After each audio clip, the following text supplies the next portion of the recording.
YouTube वाले दर्शकों को बहुत अच्छा लगता है अगर आप लाइक कमेंट करते हो तो।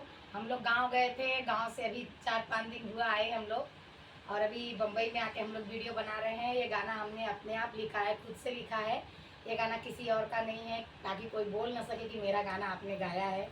तो अगर ये गाना आपको पसंद आए तो लाइक कमेंट जरूर करिए, कमेंट कीजिए कैसा लगा, और हमको बताइएगा, थोड़ा हम लोग का भी उत्साह बढ़ेगा और अच्छा लगेगा वीडियो बनाने में। धन्यवाद। ससुररियै में पियवा चर नौकरी, ससुररियै में पियवा करला नौकरी, करला नौकरी हो, करला नौकरी हो, करला नौकरी।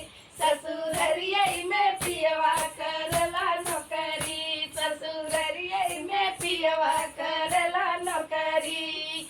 साझे सवेरे पिया झाड़ू लगावे, साझे सवेरे पिया झाड़ू लगावे हो, दोपहरिया में पियवा चरावे बकरी, दोपहरिया में पियवा चरावे बकरी। ससुररिया में पियवा करला नौकरी, ससुररिया में पियवा करला नौकरी।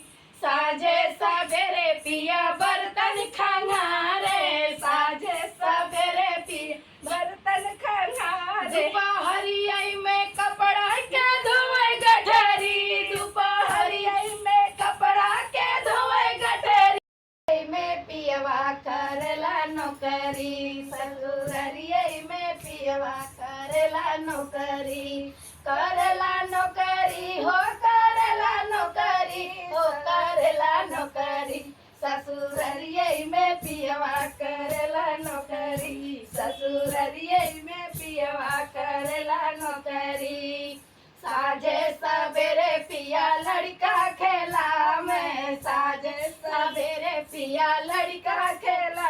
दोपहरिया में से जिया के जो है डगरी, दोपहरिया में से जिया के जो है डगरी। ससुररिया में पियवा करला नौकरी, ससुररिया में पियवा करला नौकरी, करला नौकरी हो, करला नौकरी हो, करला नौकरी।